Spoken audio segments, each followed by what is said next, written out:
नमस्कार. मी स्वाती गुरव. आज तुमच्यासमोर एक व्यक्तिमत्व सादर करतीये. त्या व्यक्तिमत्वाचं नाव आहे क्रिस गार्डनर. ते असं व्यक्तिमत्व आहे, की ज्यांचं आत्मचरित्र पाहिल्यानंतर मला खरंच एक प्रेरणा मिळाली. इन्स्पिरेशनल आहे आणि त्याबद्दल माहिती देण्यावाचून मला राहवलं नाही, म्हणून आज हा व्हिडिओ करते. क्रिस गार्डनर 1981 मध्ये सॅन फ्रान्सिस्कोमध्ये आपल्या कुटुंबियांसमवेत राहत होते. कुटुंब म्हणजे पत्नी लिंडा आणि मुलगा जो आहे तो ख्रिस्तोफर यांच्यासोबत सॅन फ्रान्सिस्कोमध्ये राहत होते. त्यांची आर्थिक परिस्थिती बिकट होती. त्यामुळं तो सतत काही ना काहीतरी नवीन करण्याच्या धडपडीत होता आणि पैसेचं उत्पन्न शोधत होता. यात त्याला त्याची पत्नी लिंडा मदत करत होती. बऱ्याच वेळेला ती डबल शिफ्टमध्ये काम करायची, की जेणेकरून कुटुंब चालू राहील. तर मग अशामध्ये तो एक प्रयोग करायला जातो. एक बोन डेन्सिटी स्कॅनर मशीन खरेदी करायचं ठरवतो. त्या जर मशीन 2 एका महिन्यामध्ये विकल्या गेल्या, तर त्याचं घर भाडं आणि घरातलं किराणाचं काही दैनंदिन जीवनाचं साहित्य असेल, तो ते खरेदी करू शकत होता. त्यामुळं 2 मशीन विकणं त्याच्यासाठी अत्यंत गरजेचं होतं. म्हणून त्या मशीन तो विकत घेतो. घरातली सगळी ठेवण होती ती सगळी गोळा करतो आणि त्या 2 मशीन खरेदी करतो. आणि असाच तो विकण्यासाठी हॉस्पिटल टू हॉस्पिटल जात असतो. पण त्याचं ते मशीन काही विकलं जात नसतं. अशामध्येच तो लिंडा त्याची पत्नी जी आहे तिच्या वर्किंग प्लेसला जातो. तर तिथं गेल्यानंतर त्याला त्याची पत्नी सांगते आपले टॅक्सचे पैसे भरायचे राहिलेले आहेत. मग त्याला आणखी दडपण येतो आणि तो तिच्या ऑफिसमधून बाहेर पडतो आणि आता मुलाला शाळेतून आणलं पाहिजे म्हणून रस्त्यानी त्याची गाडी पार्क केली त्या ठिकाणी बघतो, तर त्याची गाडी पोलीस घेऊन निघालेले असतात. कारण ती नो पार्किंगमध्ये चुकून लागली गेलेली असते. एकतर आर्थिक परिस्थिती हालाखीची, त्यात जी मोडकी-तोडकी गाडी होती, तीही पोलीस टो करून घेऊन निघाले. त्याला आणखी टेन्शन येतं. मग तो तसाच चालत मुलाच्या स्कूलमध्ये जातो, त्याला घेतो आणि घरी गेल्यानंतर दारात भाडेकरू च्याकडनं पैसे घेतले पाहिजेत ह्या नियमानुसार घरमालक दारातच उभा असतो आणि ते घर भाडं द्या आणि मगच घरात प्रवेश करा, अशी अट क्रिस गार्डनरला घालतात. क्रिस गार्डनर कशी तरी हातापाया पडून परवानगी मागतो आणि 2 महिन्यानंतर घरभाडं देतो अशी विनंती करतो आणि तो घरात जातो. तेवढ्यात लिंडा तिच्या ऑफिसवरून येते आणि पुन्हा टॅक्सचा विषय काढते. टॅक्सचा विषय काढल्यानंतर क्रिस गार्डनर आणि तिच्यामध्ये वाद होतो. वाद झाल्यानंतर तो दुसऱ्या रूममध्ये जाऊन बसतो. त्यांच्याकडे त्यावेळेला एक नवीन क्यूब आपल्याकडं आता मुलं नेहमी वापरतात. त्याला आपण रुबिक्स क्यूब म्हणतो. तर तो कलरवाला जो कलर एकत्र करतो आपण, तर तो क्यूब सोडवत बसतो. त्याच्यासाठी ते फार इझी काम असतं आणि तो सोडवत असतो आणि त्यातलं त्याचं टेन्शन तो दूर करत असतो. अशामध्येच लिंडाच्या डोक्यात येतं, की हा व्यक्ती आता काही करू शकत नाही. आपण याला भरपूर संधी दिली. त्यामुळे तिच्या डोक्यात तेच विचार असतात, घर कसं चालवायचं आणि दुसऱ्या दिवशी पुन्हा नव्या प्रेरणेने तो उठतो आणि पुन्हा ते मशीन घेऊन ते विकायला जातो. रस्त्याने जाताना एक अलिशान गाडी रस्त्याच्या कडेला त्याच्या बाजूला उभी राहते आणि त्यातून एक व्यक्ती उतरतो. तर त्या व्यक्तीला क्रिस गार्डनर विचारतात, की तुम्ही कुठं काम करता नक्की? तुम्ही एवढी मोठी गाडी वापरता, एवढी छान किमती गाडी वापरता, तुम्ही कुठं काम करता? तर ती व्यक्ती शेजारच्या कंपनीकडे वर हात करून दाखवते, की मी स्टॉक ब्रोकर नावाचं काम करतो. तर मग त्यावेळेला क्रिस गार्डनर ठरवतं, की आपण आता स्टॉक ब्रोकर व्हायचं. त्याच्यासाठी काय करावं लागतं, काय काम असतं हेही त्याला माहिती नाही. पण तो गाडीकडे बघतो आणि त्या व्यक्तिमत्वाकडे बघतो गाडीतनं उतरलेल्या आणि ठरवतो, की आपल्याला असं लाईफ जगायचं आहे आणि मला हे व्हायचं आहे. असं ठरवतो आणि पुन्हा संध्याकाळी फिरून घरी येतो. स्कॅनर तर काही विकलं गेलेलं नसतं आणि लिंडाला म्हणतो, की मी आज ठरवलंय, की मला स्टॉक ब्रोकर व्हायचंय. लिंडा हसते, कारण तो फक्त +2 पास झालेला व्यक्ती असतो आणि त्याला अशी अशी अपॉर्च्युनिटी मिळणं अशक्य आहे, असं ती विचार करते आणि हसते. अ, तो दुसऱ्या दिवशी उठतो आणि ती जी कंपनी त्या व्यक्तीने दाखवलेली असते, त्या कंपनीमध्ये जातो आणि नोकरीसाठीचा फॉर्म घेतो. तिथं जाताना त्याच्या हातातला स्कॅनर जो असतो, तो एका स्ट्रीट आर्टिस्टकडं ठेवतो आणि मग त्या ऑफिसमध्ये जातो. आणि तो जो फॉर्म घेत असतो, तो फॉर्म देणारा व्यक्ती त्याला त्या फॉर्म संदर्भातली माहिती सांगत असतो. तेवढ्यात क्रिस गार्डनरचं लक्ष खिडकीतून बाहेर जातं आणि त्यावेळेला त्याला दिसतं, की तो ज्याच्याकडं त्याचा स्कॅनर त्यानं किमती स्कॅनर ठेवलेला असतो, रस्त्याच्या साईडला स्ट्रीट आर्टिस्टकडं तो स्कॅनर घेऊन पळून निघालेला असतो. ते बघितल्यानंतर हा फॉर्म फक्त हातात पकडतो. ते फॉर्म देणारी व्यक्तीची माहिती सांगत असते, ती काय ऐकली जात नाही त्याच्याकडून आणि पळत पळत स्कॅनर मिळवण्यासाठी धावपळ करतो. अशातून सतत त्याचा असा स्ट्रगल चालूच असतो. स्ट्रीट आर्टिस्ट ट्रेनमध्ये पटकन शिरतो आणि त्याला काही स्कॅनर मिळत नाही आणि स्कॅनर पुन्हा त्याच्या हातातून जातं. आणि दुसऱ्या दिवशी तो फॉर्म भरून तो त्या कंपनीमध्ये रिसोर्स हेडकडं फॉर्म जमा करतो. आणि फॉर्म जमा करून पुन्हा त्या रस्त्याने निघालेला असताना तोच स्ट्रीट आर्टिस्ट त्याला दिसतो, की पळत पळत जातो. त्याच्या हातात तो स्कॅनर असतो, तो हिसकावून घेतो आणि म्हणतो, हा स्कॅनर म्हणजे एखाद्याचं खरंच आयुष्य असू शकतो. ह्या एका स्कॅनरमध्ये आमचं महिन्याभराचं राशन येणार असते, त्यामुळं ह्याची एवढी किंमत आहे. माझ्या मुलाचं शिक्षण त्याच्यावर अवलंबून आहे. असं म्हणून तो स्कॅनर हिसकावून घेतो आणि पुन्हा घरी येतो आणि लिंडाला प्रॉमिस करतो, की मी काहीही करून आता पैसे कमवणार आणि तुझ्या अडचणी कमी करणार. तिथून परत तो दुसऱ्या दिवशी नेहमीप्रमाणे स्कॅनर हातात घेऊन निघालेला असतो. स्कॅनर तर याचे काही खपतच नसतात आणि त्याच रस्त्याने जाताना तीच आलिशान गाडी आणि त्याच गाडीतून त्याच गाडीमध्ये ते अधिकारी बसताना त्याला दिसतात. त्यावेळेला तो त्यांना रिक्वेस्ट करतो, की मी पण त्या रस्त्याला चाललोय, मी बसलो तर चालेल का? खरं तर ते फार मोठे अधिकारी होते, पण स्वभावाने अत्यंत चांगले असल्यामुळं ते त्याला लगेच परवानगी देतात आणि तो त्यांच्यासोबत बसतो.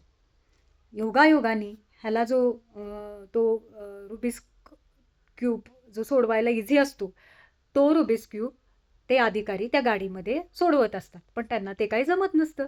मग क्रिस गार्डनर त्यांच्या हातातला तो रुबिक्स क्यूब घेतात आणि 1 मिनिटामध्ये तो सोडवतात. त्या अधिकाऱ्यांना त्याचं कौतुक वाटतं. अरे, एवढी अवघड गोष्ट ह्यांनी किती इझी केली. आणि असं बोलून ते टॅक्सीतनं त्यांचा स्टॉप आला की उतरतात. घर आलं की आणि ते त्या आलिशान गाडीतनं उतरतात आणि त्याला म्हणतात, की उद्या माझ्या ऑफिसमध्ये येऊन मला भेट. त्याला फार छान वाटतं. म्हणजे तो स्वप्न बघायला सुरुवात करतो आणि त्यांच्याबरोबरच तो त्या कारमधनं उतरतो आणि पुन्हा ऑफिसमध्ये जातो. लिंडाला जाताना सांगतो, की आज मला काही ना काहीतरी नवीन संधी मिळणार आहे. लिंडाला भेटतो आणि तिच्याकडून शुभेच्छा घेतो आणि तो त्या नोकरीच्या ठिकाणी जातो. नोकरीच्या ठिकाणी गेल्यानंतर तिथं त्याला त्याचे जो कपडे असतात ते व्यवस्थित नसतात. तो फॉर्म त्यांच्याकडे जमा केलेलाच असतो ऑलरेडी. तर ते म्हणतात, की तुला इंटरव्ह्यूला यावं लागेल आणि या तारखेला इंटरव्ह्यू आहे आणि तू ये. असं ते ऐकतो आणि त्याला छान वाटतं, की अरे, आपल्यासारख्या कमी शिकलेल्याला पण संधी मिळणार आहे आणि हे ऐकून तो आनंदाने घरी येतो. अगदी त्याला असं वाटतं, की आपल्याला छान आता जॉब मिळणार आणि आपण स्टॉक ब्रोकर होणार. घरी येतो तोपर्यंत दारात पोलीस वाट बघत असतात. तेच पोलीस की ज्यांनी त्याची कार उचलून नेलेली असते.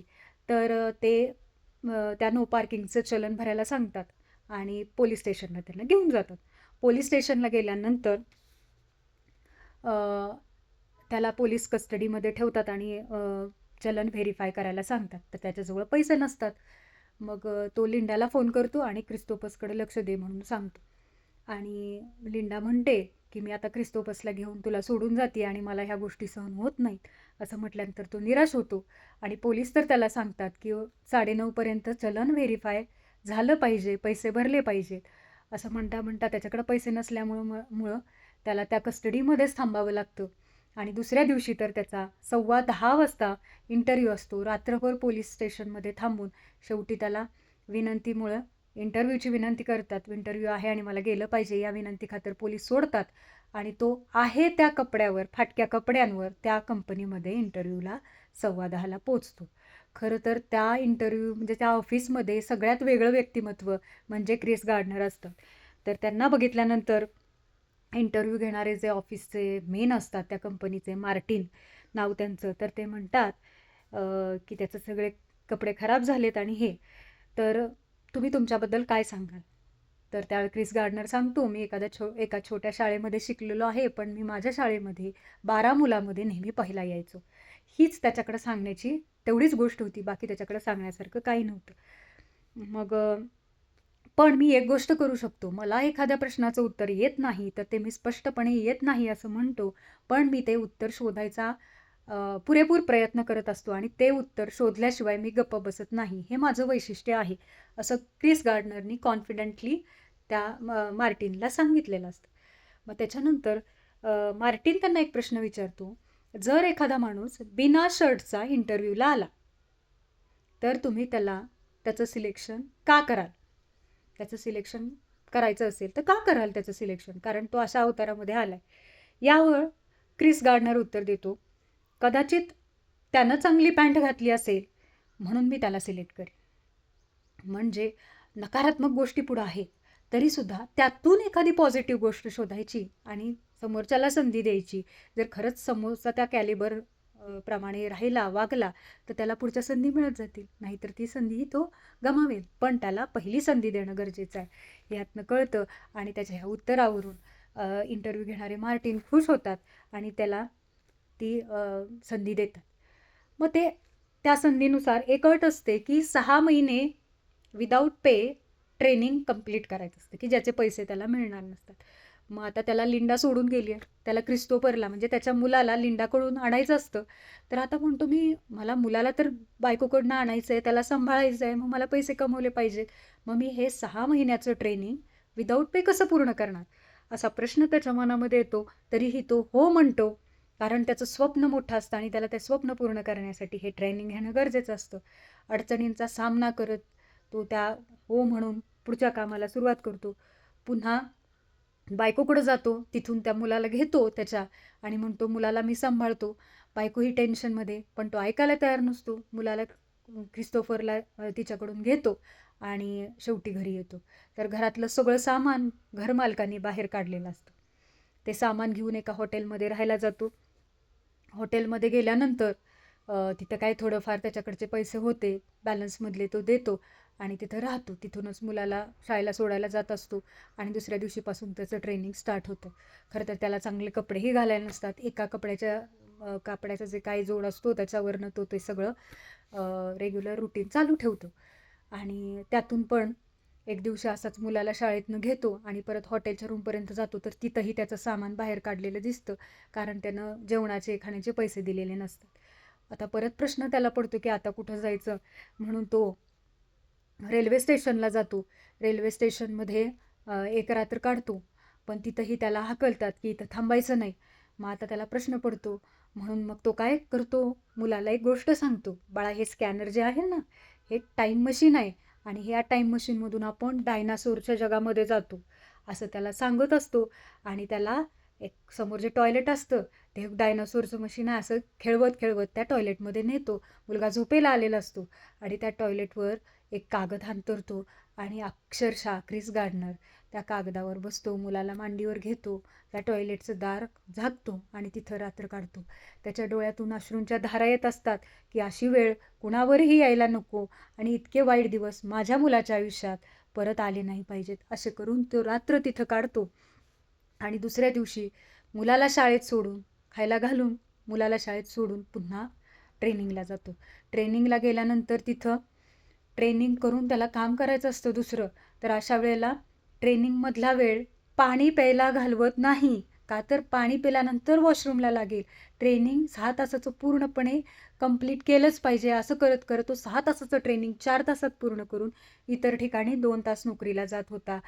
वॉशरूमला येईल म्हणून पाणी न पिणारा माणूस, इतकं कष्टदायी जीवन. खरंच डोळ्यामध्ये अश्रू येतील असं हे आत्मचरित्र आहे. आणि 9 तास जी माणसं तिथं काम करत असतात ते काम तो 6 तासात संपवत होता. मुलाला घेऊन पुन्हा मिळेल त्या ठिकाणी राहत होता. कधी रेल्वे स्टेशन, कधी टॉयलेट, कधी रेल्वेच्या डब्यामध्ये झोपणं असे त्याचे दिवस चालू असतात. आणि एक दिवशी त्याला कंपनीत असतानाच एका क्लायंटचा फोन येतो आणि त्यांनी त्याला 20 मिनिटामध्ये बोलवलेलं असतं. पण ह्यातच त्याची आणखी एक अडचण असते. त्याचे जे ट्रेनिंग इन्चार्ज असतात ते त्याला नेहमी वैयक्तिक काम सांगत असतात. तर अशातच त्यांनी एक काम सांगितलं की माझी गाडी पार्क कर. त्या गाडी पार्क करण्यासाठी त्याची 10 मिनिटं गेली. त्यामुळं तो त्या मोठ्या क्लायंटपर्यंत वेळेत पोचू शकत नाही आणि मग मोठे क्लायंट एका फुटबॉलच्या मॅचसाठी जाणार असतात. तिथं ते निघून गेले आणि त्याच्या हातातून ही संधी जाते. मग शेवटी हा काय करतो? मुलाला शाळेतनं घेतो आणि ते ज्या फुटबॉल ग्राउंडला गेलेत क्लायंट तिथं जाऊया, त्यांच्याकडून आपल्याला काहीतरी मदत मिळेल, आपल्याला काहीतरी काम मिळेल या उद्देशानं मुलाला घेऊन फुटबॉलच्या ग्राउंडकडे जातो. तिथं त्या मोठ्या क्लायंटना भेटतो आणि सांगतो की मी अशा अशा पद्धतीमुळं, अशा अशा कामामध्ये अडकल्यामुळं तुमच्यापर्यंत पोचू शकलो नाही. आणि त्यानंतर क्लायंट त्याचं ऐकून घेतो आणि त्यांना म्हणतो की तुम्ही योग्य वाटला तर मी तुम्हाला संधी देऊ शकतो, पण मला याबद्दल विचार करायला पाहिजे.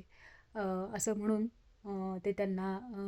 तो त्यांना बाय करतो आणि तो परत आपल्या रेल्वे स्टेशनवर येऊन कुठेतरी राहायची सोय होते का हे बघायला जातो. तर त्यावेळेला तिथं अशी सोय होती की चर्चमध्ये अनाथ लोकांना राहायची सोय होत होती. पण चर्च मध्ये राहायचं असेल तर एक फार मोठी लाईन असायची. त्या लाईनमधल्यांना जे पुढचे ठराविक लोक असतील त्यांना संधी मिळायची. बाकीच्या लोकांना तिथं राहता येत नव्हतं. अशा वेळेला लवकर जाऊन त्या लाईनमध्ये तो उभा राहायचा मुलाला घेऊन आणि मग चर्चमध्ये राहायची संधी मिळायची. पण हे असं नेहमीच व्हायचं असं नाही. तर कधीतरीच त्याला ही संधी मिळत असते. आणि शेवटी तो जो स्कॅनर फिरवत असतो एक स्कॅनर, तर तो स्कॅनर एका हॉस्पिटलमध्ये नेतो की हा स्कॅनर घ्या. तो स्कॅनर घ्यायला एक डॉक्टर तयार होतात, पण पाहतात तर काय तो स्कॅनर बिघडलेला असतो. आता ते डॉक्टर म्हणतात दुरुस्त करून आणलास तर मी हा घेऊ शकतो. दुरुस्त करायला तर याच्याकडे पैसे नव्हतात. शेवटी तो स्वतःचं रक्त देतो आणि त्या रक्ताचे जे पैसे येतील त्यातून त्या स्कॅनरचा बिघडलेला पार्ट विकत घेतो आणि त्या पार्टनुसार तो पार्ट त्या मशीनमध्ये टाकून दुरुस्त करून त्या डॉक्टरला नेऊन विकतो आणि मग त्याच्याकडे थोडेफार पैसे येतात. योगायोगाने ते पैसे येतात आणि इकडे त्याची इंटर्नशिप संपणार असते आणि इंटर्नशिपचा रिझल्ट असतो. मग तो मुलाला शाळेतून आणायला जातो आणि त्याला बीचवर घेऊन जातो. बीचवर नेतो आणि त्याला सांगतो की माझी इंटर्नशिप आज संपते आणि माझा रिझल्ट आहे थोड्या वेळाने आणि काय करावं. तर तो मुलगा म्हणतो की तुम्ही एक नवीन ड्रेस खरेदी करा आणि तो ड्रेस घालून उद्या रिझल्ट आणायला जावा. मुलाची इच्छा म्हणून कधी नव्हे तो स्वतःसाठी एक ड्रेस घेतो आणि तो ड्रेस घालून दुसऱ्या दिवशी तो रिझल्ट पाहायला जातो. तर मार्टिन जे त्या कंपनीचे ओनर असतात, मेन असतात, तर ते म्हणतात की अरे वा, आज तू नवीन ड्रेसमध्ये आलायस. तर तो म्हणतो हो, नवीन ड्रेसमध्येच आलो आहे. माझ्या मुलाचा हट्ट होता की आज रिझल्ट आहे तर तुम्ही नवीन ड्रेसमध्ये जावा. तर त्यावेळेला मार्टिनचं असं उत्तर असतं की अरे वा, आजही नवीन ड्रेसमध्ये आलायस तर उद्याही याच नवीन ड्रेसमध्ये ये. उद्या येण्याची संधी आम्ही तुला देतोय. तर त्यावेळेला क्रिस गार्डनरच्या डोळ्यामध्ये पाण्याच्या धारा लागलेल्या असतात आणि त्याची नोकरीचा दिवस दुसऱ्या दिवशी उजाडणार असतो आणि त्याचं स्टॉक ब्रोकर होण्याचं स्वप्न दुसऱ्या दिवशी पूर्ण होणार असतं. आणि यावेळेला मार्टिन म्हणजे ओनर म्हणतात की हे तू सगळं मिळवलंस, कारण सगळ्या जे कॅन्डिडेट असतात इंटर्नशिपला त्यातून एकच सिलेक्ट होणार असतो आणि तो सिलेक्ट झालेला व्यक्ती म्हणजे क्रिस गार्डनर असतो. आणि हे त्याच्यासाठी अतिशय मोठी आणि अनपेक्षित गोष्ट असते. त्यावेळेला मार्टिन म्हणतात की हे सोपं होतं का? तर त्यावेळेला क्रिस गार्डनर सांगतो की अजिबात सोपं नव्हतं. इतकं अवघड होतं की यामध्ये जगणं आणि मरणं होतं, असं उत्तर तो देतो आणि तिथून निघून जातो उद्याची स्वप्न बघून. तर हे होते क्रिस गार्डनर. आता ते क्रिस गार्डनर खरं तर त्यांना 2002 साली NFIकडून फादर ऑफ द इयर पुरस्कार मिळालेला होता. 23 मे 2006 साली त्यांचं एक चरित्र प्रकाशित झालं, द पर्स्यूट ऑफ हॅपीनेस. आणि ते इतकं फेमस झालं की त्याच्यावर एक मूव्ही निघाला. त्या मूव्हीमध्ये त्यांची भूमिका क्रिस गार्डनर म्हणून विल स्मिथ नावाच्या फेमस ॲक्टरनी काम केलेलं आहे क्रिस गार्डनरचं. आणि तो मूव्ही 300 दशलक्ष डॉलर म्हणजे ब्लॉकबास्टरपैकी एक मूव्ही ठरला जगातला. तर असं हे व्यक्तिमत्व आहे. अनेक पुरस्कारांनी सन्मानित करण्यात आलेलं आहे. आणि अशा व्यक्तिमत्वाला अभ्यास केल्यानंतर कळतं की आपण थोड्या थोड्या अपयशाने निराश होऊन जातो. तर असं म्हणता येईल यांच्या आत्मचरित्रावरून की मुश्किलों से भाग जाना आसान होता है, मुश्किलों से भाग जाना आसान होता है, हर पहलू जिंदगी का इम्तिहान होता है, हर पहलू जिंदगी का इम्तिहान होता है, डरने वालों को मिलता नहीं कुछ जिंदगी में, डरने वालों को मिलता नहीं कुछ जिंदगी में, लड़ने वालों के कदमों में जहान होता है, लड़ने वालों के कदमों में जहान होता है. धन्यवाद.